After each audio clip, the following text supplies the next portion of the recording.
ವಿರಾಮದ ನಂತರ ಸಂತೋಷ ಸೂತ್ರ ಕಾರ್ಯಕ್ರಮಕ್ಕೆ ಮತ್ತೊಮ್ಮೆ ಸ್ವಾಗತ ವೀಕ್ಷಕರೇ. ಗುರುಜಿ, ಈಗಾಗಲೇ ಮಾತಾಡ್ತಾ ಇದ್ವಿ ಪ್ರೇತ, ಆತ್ಮ, ಪಿಶಾಚಿಗಳ ಬಗ್ಗೆ. ಅದನ್ನ ಮಾಂತ್ರಿಕರು ಹೇಗೆ ಬಳಸ್ತಾರೆ ಮತ್ತೆ ಅದರ ಬಾಧೆ ಹೇಗಿರುತ್ತೆ ಅಂತ. ಇದು ನಾವೀಗ ಏನು ಹೇಳ್ತಾ ಇದ್ದೀವಿ, ಒಂದು ರೀತಿಯಂತ ಹಾರರ್ ಶೋ ಕೊಟ್ಟಂಗೆ ಅಂತ ಕಾಣುತ್ತೆ, ಭಯಾನಕವಾಗಿರ್ತಕ್ಕಂಥ ಒಂದು ವಿಷಯ. ಆದರೆ ಕುತೂಹಲ ಎಲ್ಲಿರುತ್ತೋ ಅದ್ರ ಜೊತೆಗೆ ಆತಂಕ, ಭಯನೂ ಇದ್ದೇ ಇರುತ್ತೆ. ಈ ಭಯ ನೋಡ್ಬೇಕಾದ್ರೆ ಸುಮ್ಮನೆ ಮೂಢತನದಿಂದ ಭಯ ಪಡಬಾರ್ದು. ಯಾಕೆ ಇದನ್ನು ಹೇಳ್ತಾ ಇದ್ದೀವಿ ಅಂತಂದರೆ, ಒಂದು ರೀತಿಯಾದಂತಹ ವಿದ್ಯೆ ಬೆಳೆದು ಬಂದ ದಾರಿಯನ್ನು ಪ್ರತಿಯೊಬ್ಬ ಜನ ತಿಳ್ಕೊಂಡ ಅಂತಂದರೆ ಪ್ರಬುದ್ಧನಾಗ್ತಾನೆ ಅಲ್ವಾ. ಏನೋ ಒಂದು ಎಲ್ಲೋ ಅಯ್ಯೋ ಗುರುಜಿಯವರು ಏನೋ ಮೂಢನಂಬಿಕೆಗಳನ್ನು ಹೇಳ್ತಾ ಇದ್ದಾರೆ, ಪ್ರೇತಗಳನ್ನೆಲ್ಲ ಹಿಂಗೆ ಮಾಡೋದಕ್ಕಾಗುತ್ತೆ ಅಂತ ಜನ ತಪ್ಪು ತಿಳಿಯೋದಂತಲ್ಲ. ಹಿಂದೆ ಇದ್ದಂಥ ಪ್ರಾಚೀನ ಭಾರತದಲ್ಲಿದ್ದಂತಹ ಒಂದು ವಿದ್ಯೆ, ಅದನ್ನು ಹೇಗೆ ತಗೊಂಡ್ರು, ಆ ವಿದ್ಯೆಯನ್ನು ಬೇರೆ ದೇಶಗಳಿಗೆ ಹೇಗೆ ಹೋಯಿತು, ಇವತ್ತು ಭಯಂಕರವಾಗಿ ಪ್ರಚಲಿತವಾಗಿದೆ ಬೇರೆ ದೇಶಗಳಲ್ಲಿ. ಹಂಗೆ ನೋಡ್ಲಿಕ್ಕೆ ಹೋದ್ರೆ ನಮ್ಮ ದೇಶದಲ್ಲೇ ಕಡಿಮೆ, ಬೇರೆ ದೇಶದಲ್ಲಂತೂ ಅದನ್ನು ನಂಬಿ ನಂಬಿ ನಂಬಿ ಹಾರರ್ ಶೋ ಅನ್ನುವಂಥದ್ದು ನೀವು ನೋಡಿದ್ರೆ ಇಂಗ್ಲೀಷ್ ಫಿಲ್ಮ್ಗಳಲ್ಲೇ ಜಾಸ್ತಿಯಾಗಿ ನೋಡ್ಲಿಕ್ಕೆ ಸಾಧ್ಯತೆಗಳಿದೆ. ಅದು ಚೈನೀಯ ಫಿಲ್ಮ್ಗಳಲ್ಲಂತೂ ವಿಪರೀತವಾಗಿರ್ತಕ್ಕಂಥದ್ದಿದೆ. ನಮ್ಮಲ್ಲೇ ಏನೋ ಊಹಾಪೋಹಗಳ ಸೇರಿಬಿಟ್ಟು ಒಂದು ರೀತಿ ಮೂಢನಂಬಿಕೆ ಅಂತ ಅನ್ಕೊಂತೀವಿ, ಅದರೊಳಗೆ ಮೂಢನಂಬಿಕೆ ಪರಮಾವಧಿಗೆ ಹೋಗಿ ಪರಾಕಾಷ್ಠೆ ಮುಟ್ಟಿದೆ ಅಲ್ವಾ. ಅದರಿಂದ ನಾವು ಎಷ್ಟೋ ಅದರೊಳಗೂ ಸ್ವಲ್ಪ ಮಟ್ಟಿಗೆ ಹೆಮ್ಮೆ ಪಡ್ಕೋಬೋದು. ಈ ವಿದ್ಯೆ ಇರ್ತಕ್ಕಂಥದ್ದು ಎಲ್ಲೋ ಒಂದು ಗಂಭೀರವಾಗಿ ಒಂದು ಕಡೆ ಉಳ್ಕೊಂಡ್ಬಿಟ್ಟಿದೆ. ನಿಜವಾದಂತಹ ಸತ್ಯತೆ ಇರ್ತಕ್ಕಂತಹ ವಿದ್ಯೆ, ಆಮೇಲೆ ಸತ್ಯತೆ ಇರ್ತಕ್ಕಂತಹ ತಪಶಕ್ತಿ, ಆಮೇಲೆ ಇವುಗಳನ್ನು ಕಂಡುಕೊಂಡಿರ್ತಕ್ಕಂಥ ಸತ್ಯತೆಗಳನ್ನು ಎಲ್ಲೋ ಮರೆಮಾಚಲ್ಪಟ್ಟು ಮೂಢನಂಬಿಕೆಗಳೇ ಇವತ್ತು ವೈಭವೀಕರಣವಾಗಿ ಆ ಮೂಢನಂಬಿಕೆಗಳು ಹೊರಹೊಮ್ಮುತ್ತವೆ. ಎಲ್ಲಿ ನೋಡಿದ್ರೂ ಸಮೇತ ಅಯ್ಯೋ ಪ್ರೇತ, ದೆವ್ವ ಮೈ ಮೇಲೆ ಬಂದುಬಿಟ್ಟಿದೆ ಅಂತ ಹೇಳ್ಕೊಂಡು ಬಿದ್ದು ಒದ್ದಾಡೋದು, ಅಥವಾ ಆ ಒಂದು ಪ್ರೇತವೇ ನನ್ನ ಮೇಲಿದೆ ಅಂತ. ಎಲ್ಲದಕ್ಕಿಂತ ಹೆಚ್ಚಾಗಿ ಒಂದು ಬುದ್ಧಿವಂತರು ಮತ್ತೊಂದು ಸ್ವಲ್ಪ ಎಜುಕೇಟೆಡ್ ಫೀಲ್ಡ್ ಅಂತ ಏನು ಕರಿತೀವಿ, ಆ ಮಟ್ಟದಲ್ಲೂ ಸಮೇತ ಇವತ್ತು ಪ್ರೇತದ ಬಗ್ಗೆ ಒಂದು ನಂಬಿಕೆಯಲ್ಲಿ ಒದ್ದಾಡ್ತಕ್ಕಂಥದ್ದು ಇದೆಯಲ್ಲ, ಅದೊಂದು ಸ್ವಲ್ಪ ಭಯಾನಕನೇ ಅದು. ಯಾಕೆಂತಂದರೆ ನೋಡಿ, ಚಲನಚಿತ್ರದಲ್ಲಿ ಒಂದು ಫೀಲ್ಡಲ್ಲೇ ಸಂಪೂರ್ಣವಾಗಿ ನಂಬಿರ್ತಕ್ಕಂಥದ್ದು ನಾಗವಲ್ಲಿಯನ್ನು. ನಾಗವಲ್ಲಿ ಫಿಲ್ಮ್ ಬಂದ ತಕ್ಷಣ ಆ ಫಿಲ್ಮಲ್ಲಿ ಇದ್ದಂಥವ್ರಿಗೆಲ್ಲ ತೊಂದರೆ ಆಯಿತು, ಅಥವಾ ನಾಗವಲ್ಲಿನ ಪಾತ್ರ ಮಾಡಿದವರಿಗೆ ತೊಂದರೆ ಆಯಿತು. ಮತ್ತೊಂದು ಅನ್ನುವಂಥದ್ದು ನಾಗವಲ್ಲಿನ ಮತ್ತೊಮ್ಮೆ ಹುಟ್ಟು ಹಾಕಿಸಿದ ಮಟ್ಟಕ್ಕೆ ಬಂದಿತ್ತು. ಅಂದರೆ ಒಂದು ಪ್ರೇತ ಅನ್ನುವಂಥದ್ದನ್ನು ನಾವು ಯಾವ ರೀತಿಯಾಗಿ ನಾವು ತಗೊಳ್ಬೇಕು, ಅದನ್ನು ಎಷ್ಟಕ್ಕೆ ನಾವು ಬಳಸ್ಕೋಬೇಕು, ಅದು ನಮ್ಮ ಶರೀರಕ್ಕೆ ಬಾಧೆ ಎಷ್ಟು ಕೊಡೋಕ್ಕೆ ಸಾಧ್ಯತೆ ಇದೆ. ಅದಕ್ಕೆ ಏನೋ ಒಂದು ಉದ್ದ ಜಡೆ ಬಿಟ್ಕೊಂಡು, ಉದ್ದ ಸೀರೆ ಉಟ್ಕೊಂಡು, ಗೆಜ್ಜೆ ಗಲಗಲ ಅಂದ್ಕೊಂಡು, ತಾನು ಭಾಷೆ ಮಾತಾಡಿಕೊಂಡು ಓಡಾಡೋಕ್ಕೆ ಸಾಧ್ಯ ಇದೆಯಾ? ಉಪನಿಷತ್ತು ಹೇಳುತ್ತೆ, ಯಾವ ಆತ್ಮ ಹೊರಟು ಹೋಗಿರುತ್ತೋ ಆ ಆತ್ಮ ಮತ್ತೊಮ್ಮೆ ಪಂಚಭೌತಿಕ ಶರೀರವನ್ನು ಸೃಷ್ಟಿ ಮಾಡೋಕ್ಕೆ ಸಾಧ್ಯ ಇಲ್ಲ. ಕೂದಲನ್ನೆಲ್ಲ ಬಿಡಿಸಿ ತಾನು ನಿಜವಾದ ಕೂದಲೇ ಆಗಿ ಇರ್ಲಿಕ್ಕೆ ಸಾಧ್ಯ. ಯಾವುದೋ ಒಂದು ದೇಹದೊಳಗೆ ಸೇರ್ಕೋಬಹುದು, ದೇಹದ ಒಳಗೆ ಪ್ರವೇಶ ಮಾಡ್ಬೋದು. ಯಾಕೆಂತಂದರೆ ಅದು ಬಲ, ಈ ಆತ್ಮದ ಮನೋಸ್ಥೈರ್ಯ ಬಲಗಳಿದೆಯಲ್ಲ ಅವುಗಳ ಮೇಲೆ ಆಧಾರಿತವಾಗಿರುತ್ತೆ. ಬೇರೆದ ಮೇಲೆ ಪ್ರವೇಶವನ್ನು ಮಾಡಿ ಇವರನ್ನು ಸಂಕುಚಿತಗೊಳಿಸ್ಲಿಕ್ಕೆ ಸಾಧ್ಯತೆಗಳಿದೆ. ಒಂದು ದೇಹದಲ್ಲಿ ಎರಡು ಆತ್ಮಗಳು ಸೇರ್ಲಿಕ್ಕೆ ಸಾಧ್ಯವಿಲ್ಲದೆ ಇದ್ರೂ ಸಹ ಆ ಆತ್ಮಕ್ಕೆ ಚೇತನವಾಗಿರ್ಲಿಕ್ಕೆ ಸಾಧ್ಯ ಇಲ್ಲ. ನಿಜವಾದಂತಹ ಚೇತನಾತ್ಮಕವಾಗಿರ್ತಕ್ಕಂಥ ನಿಜವಾದ ಆತ್ಮ. ಆದರೆ ಪಂಚಭೌತಿಕ ಶರೀರ ಬೇಕಲ್ಲ, ಆ ಬೇಕು ಜೊತೆನಲ್ಲಿ ಆತ್ಮದ ಜೊತೆಗೆ ಮನಸ್ಸಿದೆಯಲ್ಲ, ಆ ಮನಸ್ಸು ಸಮೇತ ಅದರ ಒಳಗೆ ಹೊಕ್ಕಿ ತಾನು ಹೇಳ್ಕೊಳ್ತಕ್ಕಂಥ ಸಾಧ್ಯತೆಗಳಿದೆ ಅಂತೇಳಿ ಹಿಂದೆ ಪುಸ್ತಕಗಳಲ್ಲಿ ಬರೆದಿದೆ. ಯಾಕೆಂತಂದ್ರೆ ಇದನ್ನು ಅನುಭವಿಸಿ ಹೇಳಲಿಕ್ಕೆ ನನ್ನ ಮೇಲೆ ಯಾವುದೋ ದೇವಗಳು ಬಂದಿಲ್ಲ ಇಲ್ಲಿವರೆಗೆ. ಆದ್ದರಿಂದ ಎಲ್ಲ ಪುಸ್ತಕಗಳಲ್ಲಿ ಇದ್ದಂಥ ಅಧ್ಯಯನ ಮಾಡಿ ಹೇಳ್ಬೋದು ಅಷ್ಟೆ. ಇದು ಅಲ್ಲದೆ ಇವುಗಳನ್ನು ಉಚ್ಚಾಟನೆ ಮಾಡ್ತಕ್ಕಂಥದ್ದು ಹೇಗೆ ಅನ್ನೋದು ಸಮೇತ ಆಗಮಶಾಸ್ತ್ರ ಅದಕ್ಕೆಂದು ಕೆಲವೊಂದು ಔಷಧಗಳನ್ನು, ಅಂದರೆ ಕೆಲವೊಂದು ಮೇಂಟೆನೆನ್ಸ್ ಹೇಗೆ ಮಾಡಬೇಕು, ಮ್ಯಾನೇಜ್ಮೆಂಟ್ ಹೇಗೆ ಮಾಡಬೇಕು ಅನ್ನೋದನ್ನು ಅದನ್ನು ಬರ್ಕೊಂಡು ಬಂತು, ಅಥವಾ ಅದಕ್ಕೆ ಶಾಸ್ತ್ರವನ್ನು ಕಂಡು ಹಿಡ್ಕೊಳ್ತು. ಇದು ಒಂದು ಭಾಗವನ್ನು ಸಮಾಜ ವಿಪರೀತಕ್ಕೆ ಬಳಸ್ಕೊಳ್ತು. ಆ ಬಳಸ್ಕೊಂಡಿದ್ದು ವಿಪರ್ಯಾಸವಾಯಿತು. ಯಾಕೆಂತಂದರೆ ಸುಮ್ಮನೆ ತಾನು ಯಾರನ್ನಾದ್ರೂ ಹೆದರಿಸ್ಕೊಳ್ಬೇಕು, ತಾನು ಯಾರನ್ನಾದ್ರೂ ಬಳಸ್ಕೊಳ್ಬೇಕು, ತನ್ನನ್ನು ತಾನು ಪ್ರತಿಷ್ಠಿತವಾಗಿ ತೋರಿಸ್ಕೊಳ್ಬೇಕು ಅಂತನ್ನೋದಕ್ಕೆ ಆ ದೆವ್ವ ನನ್ನ ಮೈ ಮೇಲೆ ಬಂದಿದೆ, ಎಲ್ಲೋ ನಡೆದಿದೆ, ತಾನು ಎಲ್ಲ ಹೇಳ್ತಾ ಇದೆ ಅಂತ ಹೇಳ್ತಕ್ಕಂಥದ್ದು ಒಂದು ಭಾಗ. ಅದು ಮೂಢನಂಬಿಕೆಯ ಒಂದು ಅಂಶ. ಇನ್ನೊಂದು ಮೂಢನಂಬಿಕೆನಲ್ಲಿ ಏನಂತಂದರೆ, ಇಂತಹ ವೀಕ್ ಮೈಂಡೆಡ್ ಇರ್ತಕ್ಕಂಥವ್ರನ್ನೇ ಬಳಸಿಕೊಂಡು ಒಂದಿಷ್ಟು ಸೊಪ್ಪುಗಳನ್ನು ತಗೊಂಬಂದು ಅವರಿಗೆ ಹೊಡೆಯೋದು, ಚಾಟಿನಲ್ಲಿ ಹೊಡೆಯೋದು, ಬೆತ್ತಗಳಲ್ಲಿ ಹೊಡೆಯೋದು, ಇದು ದುಡ್ಡು ಮಾಡ್ತಕ್ಕಂಥ ಒಂದು ಪರಂಪರೆ. ಆ್ಯಕ್ಚುಲಿ ಇವನಿಗೆ ದೆವ್ವದ ಪರಿಭಾಷೆಯೇ ಗೊತ್ತಿಲ್ಲದೆ ಇರ್ತಕ್ಕಂಥವನು ಸಮೇತ ದೆವ್ವ ಬಿಡಿಸ್ಲಿಕ್ಕೆ ಹೋಗ್ತಕ್ಕಂಥದ್ದು ಇವತ್ತಿನ ದಿವಸ ಇದೆ. ದೆವ್ವ ಅಂತಂದ್ರೆ ಅದ್ರದ್ದು ಏನು ಅಂತ ಗೊತ್ತಿಲ್ಲ. ಒಂದು ಮೈ ಮೇಲೆ ಹಿಂಗೆ ಬಂದಿದ್ರೆ ಅದನ್ನು ಬಿಡಿಸೋದು ಪದ್ಧತಿಗಳು ಹೇಗೆ ಅಂತ ಗೊತ್ತಿಲ್ಲ. ಮೈ ಮೇಲೆ ಬರುತ್ತಾ ಅನ್ನೋದು ಮೂಲ ಪ್ರಶ್ನೆಯೇ ಗೊತ್ತಿಲ್ಲ. ಇದೆಲ್ಲ ಗೊತ್ತಿಲ್ಲದೆ ಈ ಹೆದರಿಕೆ ಇದ್ದಂಥ ಹಿಂಸೆ ಕೊಡ್ತಕ್ಕಂಥದ್ದು, ಒಂದು ದೇಹಕ್ಕೆ ಹಿಂಸೆ ಕೊಡೋದು, ಬರೆ ಹಾಕೋದು, ಹೊಡೆಯೋದು, ಕೂದಲು ಹಿಡಿಯೋದು. ಇಲ್ಲಿ ನೋಡಿ, ಹೇರ್ ರೂಟ್ಸನ್ನು ಒಂದೇ ಸರ್ತಿ ಎತ್ತಿದ ತಕ್ಷಣ ಇಡೀ ಸ್ಕಿನ್ ಪ್ಯಾಚ್ ಆಗುತ್ತೆ, ಇನ್ನು ಆ ಸ್ಕಿನ್ ಡ್ಯಾಮೇಜ್ ಆಗುತ್ತೆ, ಅಲ್ಲಿ ಇಂಟರ್ನಲ್ ಹೆಮರೇಜಸ್ ಆಗುತ್ತೆ, ಜೊತೆಯಲ್ಲಿ ಕೆಲವೊಂದು ಸಂದರ್ಭದಲ್ಲಿ ಇನ್ಫೆಕ್ಷನ್ಗಳಾಗುತ್ತೆ. ಆ ಇನ್ಫೆಕ್ಷನ್ಗಳಿಗೆ ಜ್ವರ ಬರುತ್ತೆ. ಆ ಜ್ವರ ಬಂದ್ರೂ ಇವ್ರು ತಿಳಿಯೋದೇನು, ದೆವ್ವ ಬಂದಿದ್ರಿಂದ ಜ್ವರ ಬಂತು ಅಂತ. ಇಲ್ಲಿ ಕೂದಲು ಎಳೆದಿದ್ರಿಂದ ಜ್ವರ ಬಂದಿದೆ ಅಂತಿಲ್ಲ, ಮೈಗೆ ನೋವಾಗಿದೆ ಅಂತ ಜ್ವರ ಬಂದಿದೆ ಅಂತಿಲ್ಲ. ಆ ಮಟ್ಟಕ್ಕೆ ಒಂದು ರೀತಿಯಂಥ ಸಮಾಜವನ್ನು ಕಿತ್ತು ತಿನ್ನುವಂಥದ್ದು ಒಂದು ಅರ್ಧ ಭಾಗ ಇದ್ದರೆ, ಈ ಮೂಢನಂಬಿಕೆಗೆ ಒಳಗಾಗಿ ಸಫರ್ ಆಗ್ತಕ್ಕಂಥದ್ದು ಒಂದು ಅರ್ಧ ಭಾಗ. ಇವೆರಡರ ಮಧ್ಯದಲ್ಲಿ ಸಿಕ್ಕಾಕ್ಕೊಂಡು ಇದನ್ನು ಈ ಕಡೆ ಹೋಗಬೇಕೋ ಇದನ್ನು ಈ ಕಡೆ ಬಿಡಿಸ್ಕೋಬೇಕು ಅನ್ನುವಂಥದ್ದು ಇನ್ನೊಂದು ಭಾಗ ಅಲ್ಲಿ ಒದ್ದಾಡ್ತಾ ಇದೆ ಈ ಸಮಾಜದಲ್ಲಿ. ಆದ್ದರಿಂದ ಇದನ್ನು ಯಾಕೆ ಹೇಳ್ತಾ ಇದ್ದೀನಿ ಅಂತಂದರೆ, ಈ ರೀತಿಯಾದಂಥ ವ್ಯವಸ್ಥೆ ಇದ್ದರೂ ಸಮೇತ ಮೈ ಮೇಲೆ ಬಂದು ಕಾಡ್ತಕ್ಕಂಥದ್ದು ಅಷ್ಟು ಸುಲಭ ಇಲ್ಲ. ಇದು ಪರಮಾತ್ಮನ ವಸ್ತು. ಯಾವುದು? ಆತ್ಮ ಅನ್ನುವಂಥದ್ದು ಪರಮಾತ್ಮನ ವಸ್ತು, ಪರಬ್ರಹ್ಮನಿಂದ ಬಂದಿರತಕ್ಕಂಥ ಅನುರೂಪಿಯಾಗಿರ್ತಕ್ಕಂಥ ಆತ್ಮಗಳು. ಇಲ್ಲೇ ಪರಮಾತ್ಮ ಇರ್ತಕ್ಕಂಥ ಅಹಂ ಬ್ರಹ್ಮಾಸ್ಮಿ ಅಂತೇಳಿ ಶಂಕರಾಚಾರ್ಯರು ಹೇಳಿರ್ತಕ್ಕಂಥದ್ದು. ಪರಮೇಶ್ವರನನ್ನೇ ನಾವು ಒಳಗಡೆ ಇಟ್ಕೊಂಡಿದ್ದೀವಿ, ಈ ಆತ್ಮನನ್ನು ಮೊದಲು ಶುದ್ಧಿಗೊಳಿಸ್ಕೊಳ್ಳಿ ಅಂತ. ಒಳಗಡೆ ಇರ್ತಕ್ಕಂಥ ಆತ್ಮನೇ ಒಂದು ಸಾತ್ವಿಕ ಶಕ್ತಿಯನ್ನು ಗಳಿಸ್ಕೊಂಡಿದ್ದಾನೆ ಅಂತಂದರೆ ಹೇಗೆ ಗಳಿಸ್ಕೊಳ್ಳೋದು? ನೀವು ದೇವರ ಪೂಜೆಗಳನ್ನು, ಧರ್ಮ ನಿಷ್ಠೆಗಳನ್ನು, ನಿಮ್ಮಲ್ಲಿ ಅಚಲವಾಗಿರ್ತಕ್ಕಂಥ ನಂಬಿಕೆಯನ್ನು, ವಿದ್ಯೆಯನ್ನು ನೀವು ಗಳಿಸಿದ್ದೀರಿ ಅಂತಾದರೆ, ಆ ಗಳಿಸಿರ್ತಕ್ಕಂಥ ಆತ್ಮವನ್ನು ವೀಕ್ ಮಾಡಲಿಕ್ಕಾಗಲಿ ಅಥವಾ ಅಂತಹ ದೇಹದಲ್ಲಿ ಇನ್ನೊಂದು ಪ್ರೇತಾತ್ಮಗಳಾಗಲಿ ಪ್ರವೇಶ ಮಾಡೋಕ್ಕೆ ಸಾಧ್ಯವೇ ಇಲ್ಲ. ಅಂಥವನು ಯಾವುದೇ ಒಂದು ಸ್ಮಶಾನದಲ್ಲಿ ಹೋಗಿ ಸಹ ಮಲ್ಕೋಬೋದು. ಇನ್ನೊಂದು ಮೂಢನಂಬಿಕೆ ಇದೆ, ಏನಂತಂದರೆ ಈ ಪ್ರೇತಗಳೆಲ್ಲ ಸ್ಮಶಾನದಲ್ಲಿ ಇರ್ತವೆ ಅಂತ. ಹೌದೌದು, ಸ್ಮಶಾನದಲ್ಲಿ ಮಾತ್ರ ಇರಬೇಕು ಅಂತ ಅವಕ್ಕೇನು ಅಲ್ಲೇನು ಜಾಗ ಬರೆದು ಕೊಟ್ಟಿರ್ತಕ್ಕಂಥದ್ದು ಏನಿಲ್ಲ.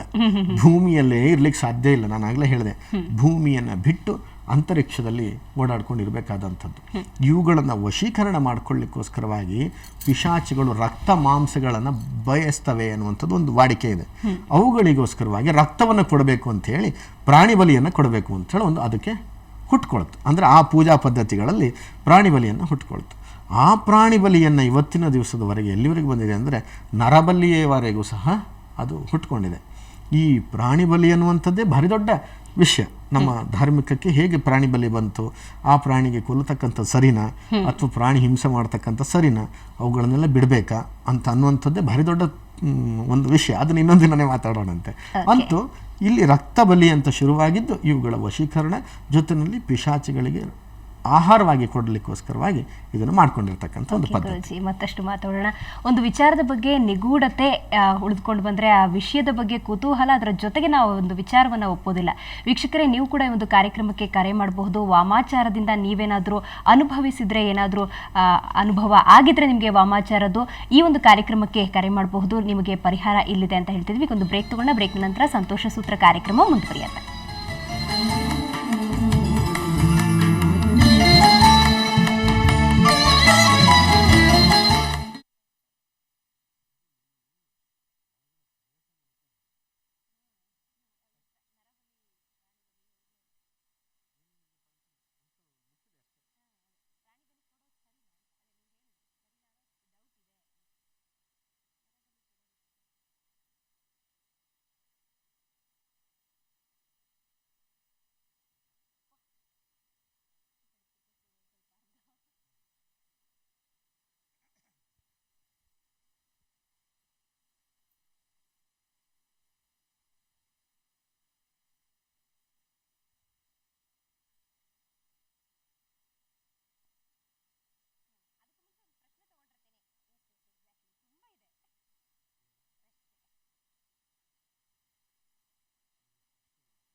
ವಿರಾಮದ ನಂತರ ಸಂತೋಷ ಸೂತ್ರ ಕಾರ್ಯಕ್ರಮಕ್ಕೆ ಮತ್ತೊಮ್ಮೆ ಸ್ವಾಗತ. ವೀಕ್ಷಕರೇ, ಈಗಾಗಲೇ ಗುರುಜಿ ಮಾತಾಡ್ತಾ ಇದ್ವಿ ಯಾವ ರೀತಿ ಭಯವನ್ನ ಹುಟ್ಟಿಸುತ್ತೆ ಈ ವಾಮಾಚಾರ ಅಂತ. ಅದ್ರ ಜೊತೆಗೆ ಮತ್ತೊಂದು ಅಂಗ ಅಂತ ಹೇಳಿದ್ರೆ ನರಬಲಿ ಮತ್ತೆ ಪ್ರಾಣಿ ಬಲಿ, ಇದು ಎಷ್ಟು ಸರಿ ಅಂತ?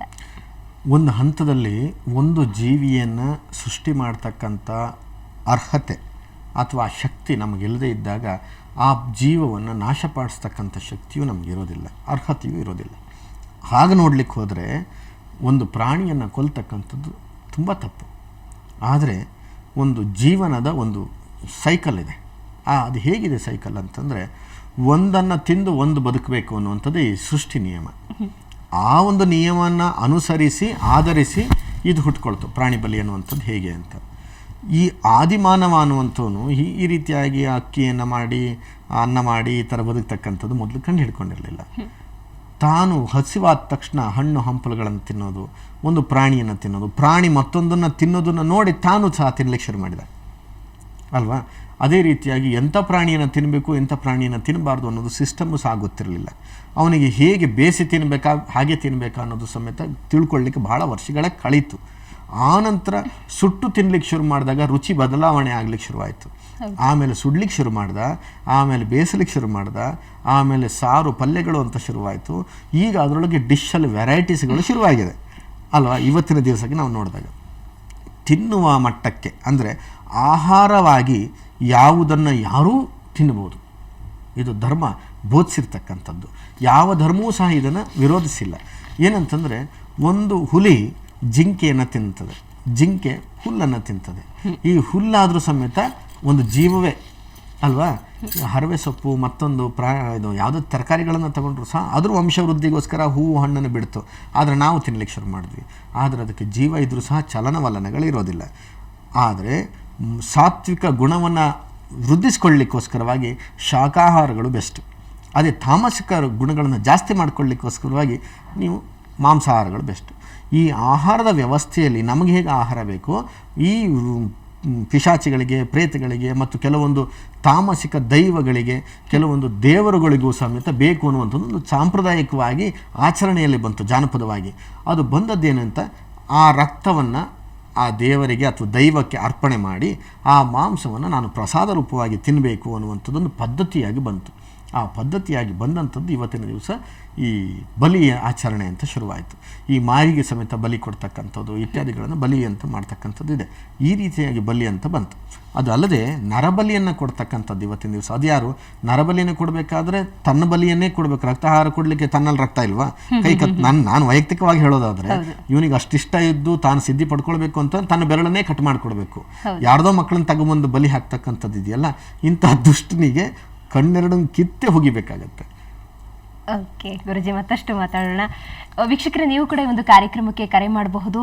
ನಿಮಗೆ ವಾಮಾಚಾರದ ಅನುಭವವಾದಲ್ಲಿ ಯಾವುದೇ ರೀತಿಯ ಸಮಸ್ಯೆಗಳಿದ್ದಲ್ಲಿ ಇಲ್ಲಿ ಈ ಒಂದು ಸಂತೋಷ ಸೂತ್ರ ಕಾರ್ಯಕ್ರಮದಲ್ಲಿ ಪರಿಹಾರ ಇದೆ ಅಂತ ಹೇಳ್ತೇವೆ. ಅದಕ್ಕೆ ಜೊತೆಗೆ ಈಗ ಚನ್ನಕೇಶವ್ ಅವರು ಮಂಡ್ಯದಿಂದ ಕರೆ ಮಾಡಿದ್ದಾರೆ. ಚನ್ನಕೇಶವ್ ಅವರೇ, ಸಂತೋಷ್ ಗುರುಜಿ ಇದ್ದಾರೆ, ನಿಮ್ಮ ಸಮಸ್ಯೆಯನ್ನ ಹೇಳಿ.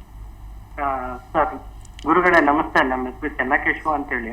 ಹೇಳಿ ಚನ್ನಕೇಶವ ಅವರೇ. ಮಂಡ್ಯದಿಂದ ಕಾಲ್ ಮಾಡ್ತಾ ಇರೋದು. ಹೇಳಿ. ನನ್ನ ಮೊದಲನೇ ಪ್ರಶ್ನೆ ಬಂದು, ಈ ವಾಮಾಚಾರ ಒಂದು ಕುಟುಂಬಕ್ಕೆ ಆಗ್ಲಿ ಅಥವಾ ಒಂದು ವ್ಯಕ್ತಿಗೆ ಆಗ್ಲಿ ಎಷ್ಟು ಬಗ್ಗೆ ಪರಿಣಾಮಕಾರಿಯಾಗಿ ಪ್ರಭಾವ ಬೀರುತ್ತೆ ಅಂತ.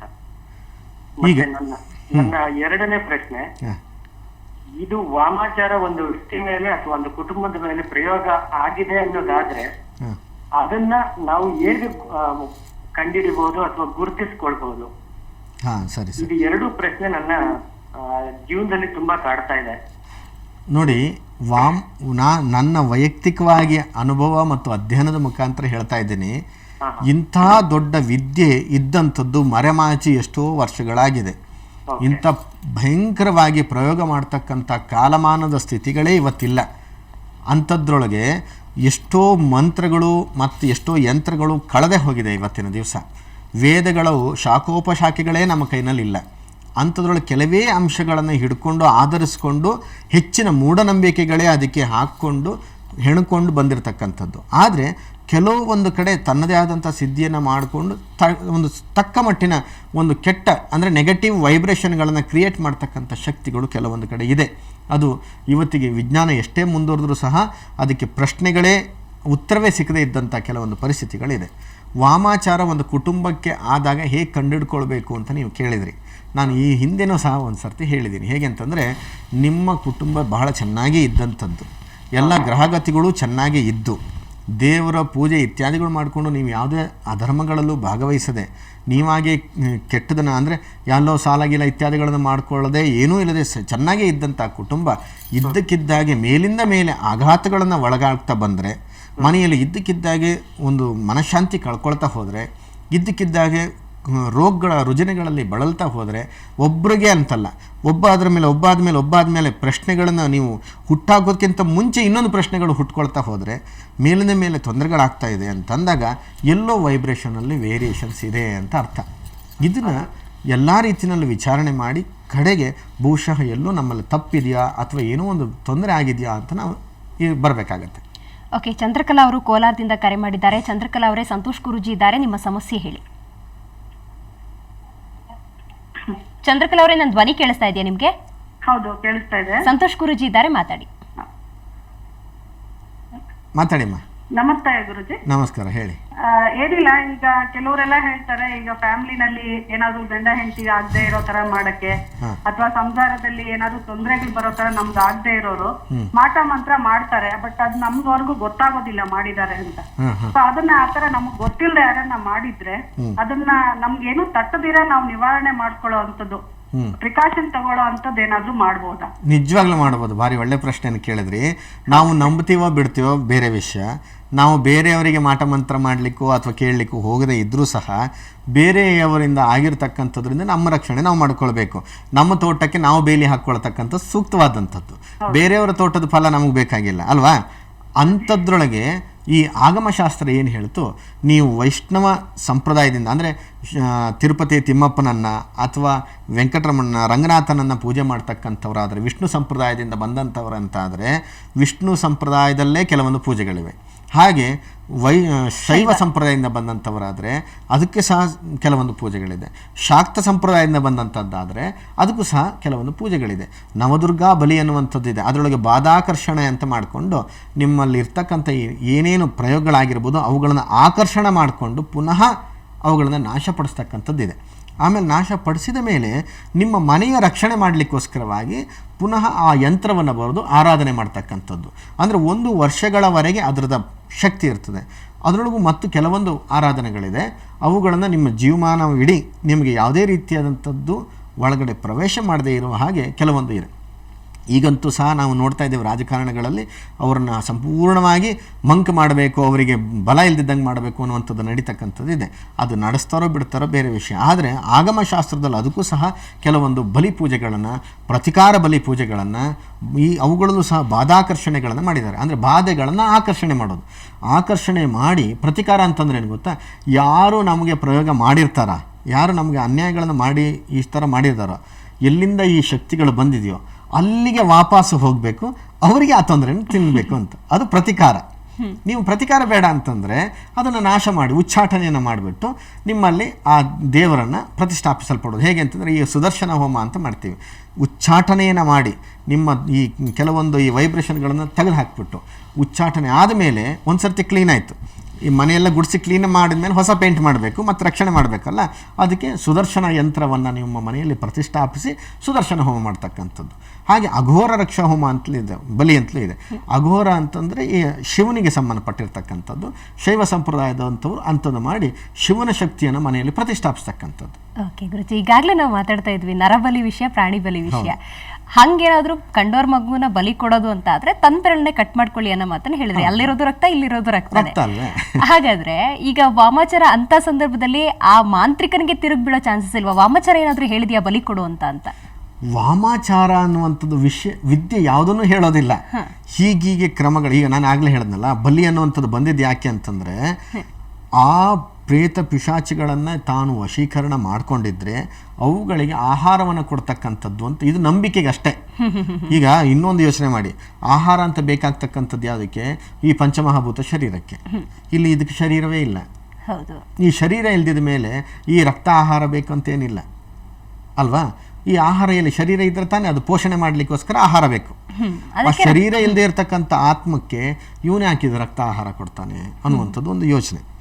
ಆದರೆ ಇದರೊಳಗೆ ಯಾಕೆ ಇದನ್ನು ತಂದಿದ್ರು? ಇವನಲ್ಲಿ ಎಷ್ಟು ಧರ್ಮನಿಷ್ಠೆಗಳಿದೆ, ಇವನಲ್ಲಿ ಎಷ್ಟು ಆ ಶಕ್ತಿ ಇದೆ, ಅದನ್ನು ನೋಡ್ಕೊಳ್ಬೇಕು ಅಂತ. ತಾನು ಯಾರ್ದೋ ಮಕ್ಕಳನ್ನು ತಗೊಂಡು ಬಂದು ಬಲಿ ಹಾಕಬೇಕು ಅಂತೇಳಿ ಎಲ್ಲಿಯೂ ಸಹ ಬರೆಯಲ್ಪಟ್ಟಿಲ್ಲ. ಅಥವಾ ಯಾವುದೋ ವ್ಯಕ್ತಿಯನ್ನು ಕದ್ದೊಯ್ದು ಇಲ್ಲಿ ಬಲಿ ಹಾಕಬೇಕು ಅನ್ನುವಂಥದ್ದು ಏನಿಲ್ಲ. ಇದು ಬಲಿ ಹಾಕ್ತಕ್ಕಂಥದ್ದು ಬಲಿ ಅಂತ ಆಗೋದಿಲ್ಲ, ಇದು ಮರ್ಡರ್ ಆಗ್ತಕ್ಕಂಥದ್ದು ಅಲ್ಲ, ಕೊಲೆ ಅಂತ ಆಗ್ತಕ್ಕಂಥದ್ದು, ಹತ್ಯೆ ಅಂತ ಯಾವ ಭಾಷೆನಲ್ಲಾದರೂ ಕರಿಬೋದು. ಹತ್ಯೆನೇ ಬೇರೆ, ಬಲಿಯೇ ಬೇರೆ.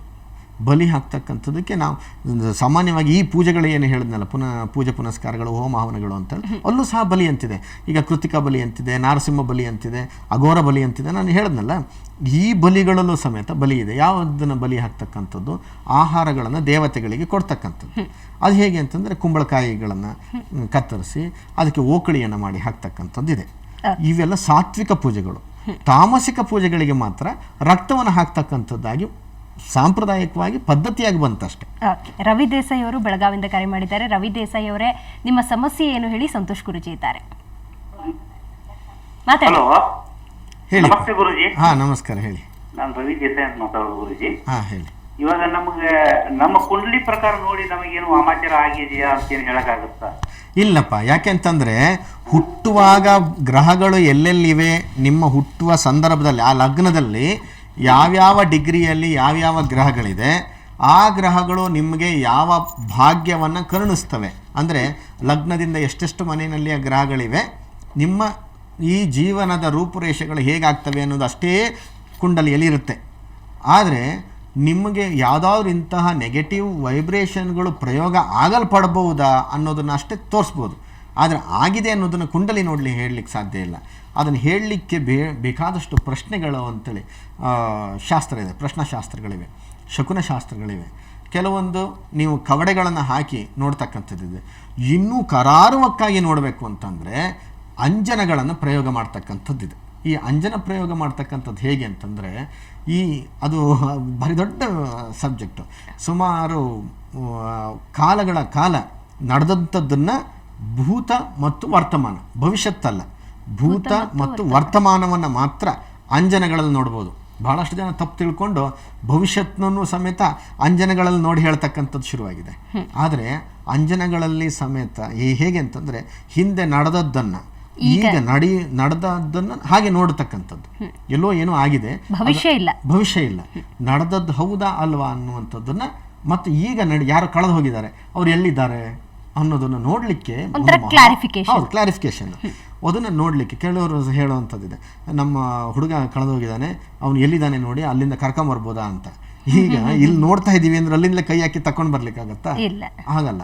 ಅವನು ಎಲ್ಲಿದ್ದಾನೆ, ಸತ್ತಿದಾನ, ಬದುಕಿದಾನ, ಅಥವಾ ಯಾವ ಸ್ಥಿತಿನಲ್ಲಿದ್ದಾನೆ ಅನ್ನೋದನ್ನು ಅಂಜನ ಪ್ರಯೋಗ ಅಂತ ಭಾರಿ ದೊಡ್ಡ ವಿದ್ಯೆ, ಅವುಗಳಲ್ಲೂ ಸಹ ನೋಡ್ತಕ್ಕಂಥದ್ದು ಸಾಧ್ಯತೆಗಳಿದೆ. ಓಕೆ, ಪ್ರತಿಮಾ ಅವರು ಬೆಂಗಳೂರಿನಿಂದ ಕರೆ ಮಾಡಿದ್ದಾರೆ. ಪ್ರತಿಮಾ ಅವರೇ, ನಿಮ್ಮ ಸಮಸ್ಯೆ ಹೇಳಿ. ಸಂತೋಷ್ ಗುರುಜಿ ಇದ್ದಾರೆ.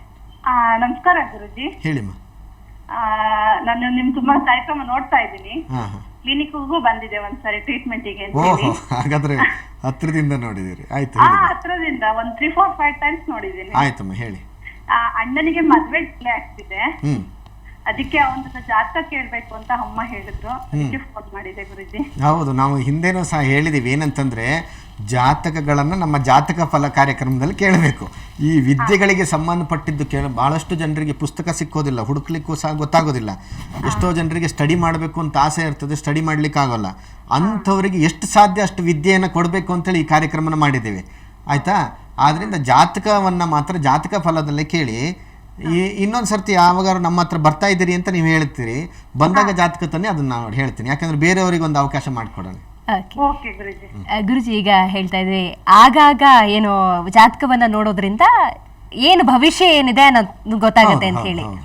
ಓಕೆ, ಪ್ರಶ್ನೆನ ಆಮೇಲೆ ತಗೊಳ್ಳೋಣ. ಆಸ್ಟ್ರೇಲಿಯಾದಿಂದ ಪ್ರಕಾಶ್ ಅವರು ಕರೆ ಮಾಡಿದಾರಂತೆ. ಪ್ರಕಾಶ್ ಅವರೇ, ನಿಮ್ಮ ಸಮಸ್ಯೆ ಹೇಳಿ. ಸಂತೋಷ್ ಗುರುಜಿ ಇದ್ದಾರೆ. ಹಲೋ. ಹಾ, ಹೇಳಿ. ಇವಾಗ ಮಾಟ ಮಂತ್ರ ಮಾಡಿ ಫಿಸಿಕಲಿ ಡಿಸೇಬಲ್ಡ್ ಮಾಡ್ತಾರೆ, ನಿಜನಾ? ಮಾಟ ಮಂತ್ರ ಮಾಡಿ ಇನ್ನೊಮ್ಮೆ ಹೇಳಿ. ಮಾಟ ಮಂತ್ರ ಮಾಡಿ ಫಿಸಿಕಲಿ ಡಿಸೇಬಲ್ಡ್ ಮಾಡ್ತಾರಲ್ಲ, ಕೈ ಕಾಲು ಬರದ ಹಾಗೆ ಇರೋ ಹಾಗೆ. ಹೌದು. ಈಗ ನೋಡಿ, ನಮ್ಮಲ್ಲಿ ಕ್ಲಿಪ್ಪಿಂಗ್ಸ್ ಅನ್ನ ತೋರಿಸ್ತಾ ಇದ್ದಾರೆ. ಅದು ಒಂದು ಪದ್ಧತಿ ಇತ್ತು ಅನ್ನೋದನ್ನ ಎಲ್ಲೋ ಬಹುಶಃ ಯಾವುದೋ ಒಂದು ಕ್ಲಿಪ್ಪಿಂಗ್ಸ್ ಅನ್ನ ತೋರಿಸ್ತಾ ಇದ್ದಾರೆ. ಈ ತೋರಿಸ್ತಾ ಇದ್ದೀವಿ ಅಂದ ತಕ್ಷಣ ಇದೇ ರೀತಿಯಾಗಿ ಮಾಡಿ, ಅಂದರೆ ವೇಷಭೂಷಣಗಳೆಲ್ಲ ಹೀಗೆ ಇರಬೇಕು, ಇಷ್ಟೇ ಕರಾರುವಕ್ಕಾಗಿ ನಡೆದಿತ್ತು ಅನ್ನೋದನ್ನು ತೋರಿಸ್ತಾ ಇದ್ದೀವಿ ಅಂತ ಅರ್ಥ ಅಲ್ಲ. ಅದನ್ನೊಂದು ಸರಿಯಾಗಿ ತಿಳ್ಕೊಳ್ಳಿ. ಆಮೇಲೆ ಗೊಂಬೆಗಳನ್ನು ಚುಚ್ಚಿ ಮಾಡ್ತಕ್ಕಂಥದ್ದು ಸಹ ಹಿಂದೆ ಒಂದು ಪದ್ಧತಿಯಲ್ಲಿ ಇತ್ತು. ಅದು ಯಾಕೆ ಅಂದರೆ ನೀವು ಹೇಳಿದ ಪ್ರಶ್ನೆಗೆ ಉತ್ತರ ಹೇಗೆ ಅಂತಂದರೆ, ಯಾವುದಾದ್ರೂ ಒಬ್ಬ ವ್ಯಕ್ತಿಯನ್ನು, ಈಗ ಸಾಮಾನ್ಯವಾಗಿ ಹಿಂದೆ ನಡೆದಂಥದ್ದಕ್ಕೆ ಬಹಳಷ್ಟು ಪುರಾವೆಗಳಿದೆ ನಮ್ಮಲ್ಲಿ. ಇದೇ ಕರ್ನಾಟಕ ಸರ್ಕಾರದಲ್ಲಿ ಆಡಳಿತ ನಡೆಸ್ತಾ ಇದ್ದಂಥವರಲ್ಲಿ ಕೆಲವರಿಗೆ ಅವರು ಫಿಸಿಕಲಿ ಹ್ಯಾಂಡಿಕ್ಯಾಪ್ ಆಗಿಬಿಟ್ರೆ, ಅಥವಾ ಪ್ಯಾರಲೈಸಿಸ್ ಬರುವಾಗೆ ಮಾಡಿದ್ರೆ, ಅಥವಾ ಮಾನಸಿಕವಾಗಿ ಕುಗ್ಗಿಸ್ಬಿಟ್ರೆ, ಇತ್ಯಾದಿಗಳ ತೊಂದರೆಗಳನ್ನು ಕೊಟ್ಟರೆ ಬೇರೆಯವರಿಗೆ ಅವಕಾಶ ಸಿಗುತ್ತೆ ಅನ್ನುವಂಥದ್ದು ಪ್ರಯೋಗಗಳನ್ನು ಮಾಡಿರ್ತಕ್ಕಂಥದ್ದಕ್ಕೆ ಪುರಾವೆಗಳಿದೆ. ಅದು ಯಾರು ಅಂತ ಹೆಸರು ಹೇಳೋದು ಬೇಡ. ಆದರೆ ಇವುಗಳನ್ನು ಪ್ರಯೋಗಗಳನ್ನು ಮಾಡ್ತಾ ಇದ್ದಂಥದ್ದು ಇತ್ತು, ಸಾಧ್ಯತೆಗಳಿದೆ. ಯಾಕೆಂತಂದರೆ ಒಂದು ಅವರಿಗೆ ಯಾವುದಾದ್ರೂ ಒಂದು ರೋಗವನ್ನು ತಗಲುವ ಹಾಗೆ ಮಾಡೋದು, ಇಲ್ಲ ಅಂತಂದರೆ ಯಾವುದಾದ್ರೂ ಆಕ್ಸಿಡೆಂಟ್ ಆಗುವಂಥದ್ದು ಮಾಡ್ತಕ್ಕಂಥದ್ದು ಇತ್ತು. ಆಘಾತಗಳು ಸೃಷ್ಟಿಯಾಗಲಿಕ್ಕೆ ಏನೇನು ಕ್ರಮಗಳನ್ನು ಮಾಡಬಹುದು ಅದಿತ್ತು. ಅದನ್ನು ತಪ್ಪಿಸ್ಕೊಳ್ಬೇಕು ಅಂತಾದರೆ ಅವರಿಗೆ ಈ ಕೆಲವೊಂದು ಬಹಳಷ್ಟು ಸೂಚನೆಗಳಿರುತ್ತೆ. ಇವರೇನಾದರೂ ನಿಜವಾಗಲೂ ಸಾತ್ವಿಕ ಮತ್ತು ರಾಜಸಿಕ ಮನೋಗುಣಗಳಿದ್ದರೆ, ಸಾತ್ವಿಕ ತಮೋಗುಣಗಳಿದ್ದರೆ, ಸತ್ವತಮ ಅಂತಂದರೆ ಇದ್ದರೆ, ಸತ್ವಾಧಿಕ ತಮಗುಣಗಳಿದ್ದರೆ, ಸತ್ವನೇ ಜಾಸ್ತಿ ಇದ್ದರೆ, ಇಂಥವ್ರಿಗೆ ಏನಾಗುತ್ತೆ, ಕೆಲವೊಂದು ಕನಸುಗಳಲ್ಲಿ ಇದನ್ನು ಸೂಚನೆಗಳನ್ನು ಕೊಡ್ತಕ್ಕಂಥದ್ದು. ಏನಂತಂದರೆ ಎಲ್ಲೋ ಬಟ್ಟೆ ಸುಟ್ಟು ಹೋಗ್ತಕ್ಕಂಥದ್ದು, ಅಥವಾ ಎಲ್ಲೋ ನೀರಿಗೆ ಬಿದ್ದಂಥ ಕನಸು, ಇಲ್ಲ ಅಂತಂದರೆ ಗೂಬೆಗಳನ್ನು ನೋಡಿರ್ತಕ್ಕಂಥ ಕನಸು, ಯಾವುದೋ ಒಂದು ನೀರಿನಲ್ಲಿ ಆಟ ಆಡ್ತಾ ಇದ್ದಂಥ ಕನಸು. ಹೀಗೆ ಬೇಕಾದ ರೀತಿಯಾದಂಥ ಕೆಟ್ಟ ಕೆಟ್ಟ ಕೆಟ್ಟ ಕನಸುಗಳು, ತಲೆಗೆ ಎಣ್ಣೆ ಹಾಕ್ಕೊಂಡು ದಕ್ಷಿಣ ದಿಕ್ಕಿಗೆ ಹೋಗ್ತಾ ಇದ್ದಂಥ ಕನಸು, ಕೂದಲನ್ನ ಕಿತ್ತು ಹಾಕೊಳ್ತಕ್ಕಂಥ ಸೂಚನೆ ಅಂತೂ ಇದ್ದೇ ಇರುತ್ತೆ. ಈ ಥರದ ಎಂತೆಂಥದ್ದು ಒಂದು ಅಪಶಕುನಗಳು ಕಾಣ್ತಾ ಇರುತ್ತಲ್ಲ, ಈ ಅಪಶಕುನಗಳು ಕಾಣ್ತಾ ಇದೆ ಅನ್ನಬೇಕಾದ್ರೆ ನಾವು ಜಾಗ್ರತೆ ಆಗಬೇಕು, ಆವಾಗ ರಕ್ಷಣೆಗಳನ್ನು ಮಾಡ್ಕೊಳ್ಬೇಕು. ಓಕೆ, ಮತ್ತಷ್ಟು ಮಾತಾಡೋಣ ಗುರುಜಿ. ಏನು ವಾಮಾಚಾರ ಆಗಿದೆ ಅಂತ ಅಂದ ಸಂದರ್ಭದಲ್ಲಿ ಯಾವುದೇ ರೀತಿಯ ಒಂದು ಭಯ ಇರೋದಿಲ್ಲ. ಭಯ ಇರುತ್ತೆ ಸಹಜವಾಗಿ, ಆದರೆ ಅದಕ್ಕೂ ಮುಂಚೆ ಸೂಚನೆಗಳು ಇರ್ದೇ ಇರ್ತವೆ ಅನ್ನೋ ಮಾಹಿತಿ ಸಂತೋಷ್ ಗುರುಜಿ ಅವರು ನೀಡ್ತಿದ್ದಾರೆ. ವೀಕ್ಷಕರೇ, ನೀವು ಕೂಡ ಒಂದು ಕಾರ್ಯಕ್ರಮಕ್ಕೆ ಕರೆ ಮಾಡ್ಬೋದು. ನಿಮಗೆ ವಾಮಾಚಾರದ ಅನುಭವ